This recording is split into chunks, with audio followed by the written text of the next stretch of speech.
महाराज जी मैं एक गृहिणी हूँ, महाराज जी गृहिणी के लिए भागवतिक दिनचर्या कैसी होनी चाहिए? सुबह प्रातः कालीन उठकर भगवान को प्रणाम करके भगवान नाम जप करते हुए अपने पति और परिवार की अनुकूलता की पूजा करनी चाहिए।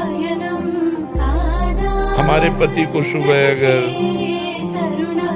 सर्विस में जाना है और हम अपने भगवान का पर्दा हटाकर पूजा शुरू करते हैं तो वो पूजा अधूरी मानी जाएगी। सबसे पहले अपने पति की अनुकूलता, गृहिणी का परम कर्तव्य है अपने पति में भगवान को देखना, अपने पुत्रों में भगवान को देखना। पुत्रों को स्कूल जाना है, पति को सर्विस जाना है, तो सबसे पहले हमारी पूजा की तैयारी होनी चाहिए।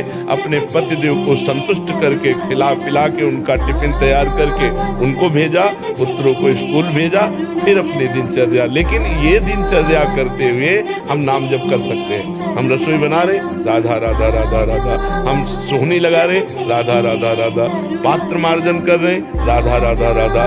तो गृहिणी की सर्वोत्तम पूजा है अपने परिवार की अनुकूल परिस्थिति उपस्थित करते हुए, कहीं किसी भी तरह का झगड़ा, कोई परेशानी, किसी भी तरह की असंतुष्टता ना आते हुए नाम जप करते हुए करे। और जब वो चले गए तो अपने ठाकुर जी को उठाया, ठाकुर जी के श्रृंगार किया, ठाकुर जी की सेवा की, इस भाव से चले।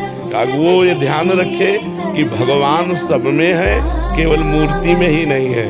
सास ससुर में भी भगवान है, हमारे पति में भगवान है, और जो परिवार के सदस्य पति के हैं वो भी भगवान के ही स्वरूप हैं। हमारा ऐसा व्यवहार सबके प्रति होना चाहिए, किसी को तनिक भी असंतुष्टता या हमारी चेष्टा से दुख नहीं पहुंचना चाहिए। यही सबसे बड़ी भगवान की पूजा होगी। किसका प्रश्न? बच्चों को डांटती हूँ तो ऐसा लगता है कि उनको दुख ना लगे। नहीं, ये हमारा कर्तव्य है। जैसे एक शिष्य अपने गुरु के अधीन जो है, तो गुरु का कर्तव्य है कि शिष्य के दोषों को देखकर उसका दंड विधान करते हुए उसे निर्दोष करे।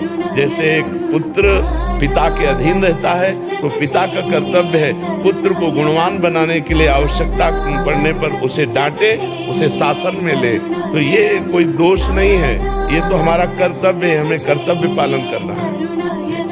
आदर्श श्रीवास्तव जी मुंबई से। राधे राधे महाराज जी। महाराज जी इनका भी सेम प्रश्न है, कह रहे कि जब ऑफिस में किसी कर्मचारी को दंड देता हूँ तो मन जलता है कि जब भगवान सबको क्षमा कर देते तो मुझे भी क्षमा कर देना चाहिए, तुम क्यों दंड? भगवान सबको क्षमा नहीं करते, नहीं तो ये सब किसी को कर्म भोग भोगना ही न पड़े।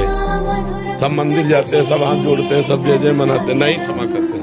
क्षमा तब करते हैं जब कोई आर्त भाव से कि अब लो नसानी, अब ना नसो आज तक किया, हे परमात्मा आज के बाद कदापि नहीं करूंगा और निरंतर नाम जप करूंगा, सही चलूंगा। तो भगवान कुछ दिन देखते हैं और फिर उसको क्षमा कर देते हैं। अगर ऐसे कोई गलती नहीं करना चाहता, गलती करने का स्वभाव नहीं है, लेकिन स्वाभाविक संयोग के साथ गलती पड़ गई और हम अधिकारी पद पर हैं और हम देखते हैं कि इसका गलत स्वभाव नहीं है, गलत करना भी नहीं चाहता, संयोग के साथ गलत हो गया, तो छोटा मोटा दंड देकर उसे क्षमा कर देते हैं, या हम आगे उससे गलती न हो ऐसी बात कह के उसे क्षमा कर देते हैं। लेकिन जिनका स्वभाव ही है अपराध करना, गलतियां करना, उनको क्षमा नहीं करना चाहिए। उनका सुधार ही दंड के द्वारा होता है, वो क्षमा के द्वारा ठीक नहीं। उन क्षमा के द्वारा उनकी आपराधिक प्रवृत्तियां और बढ़ती हैं, उनको दंड के द्वारा पवित्र करके शासन में लेना चाहिए।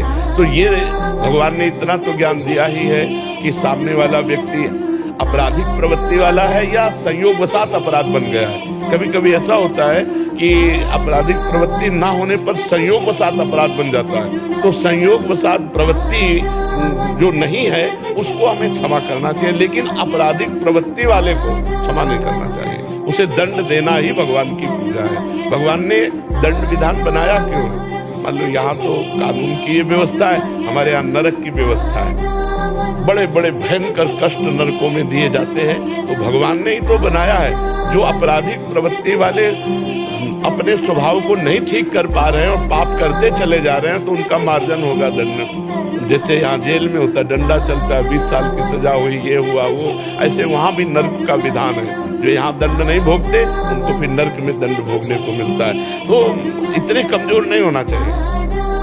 हर जगह क्षमा नहीं, हर जगह क्षमा काम नहीं करती, कहीं कहीं दंड विधान काम करता है। अब आपराधिक प्रवृत्ति नहीं है, उसे क्षमा करने के लिए तो हम भी राजी हैं कि एक बार क्षमा करना चाहिए। अगर भूल चूक हो गई, गलती हो गई, कोशिश करना चाहिए, उसे बचाव पक्ष में लेना चाहिए। लेकिन जिनकी प्रवृत्ति है छल कपट अपराध प्रमाद स्थिति धर्म के विरुद्ध आचरण करना, ऐसों को दंड देना चाहिए। दंड से ही उनकी बुद्धि शुद्ध होती है। उसमें आप बिल्कुल निर्विकार रहिए और ऐसों पर दया भी ना कीजिए, क्योंकि विधान विधान है। अगर ज्यादा दया करेंगे तो आप अपने कर्तव्य से च्युत हो जाएंगे।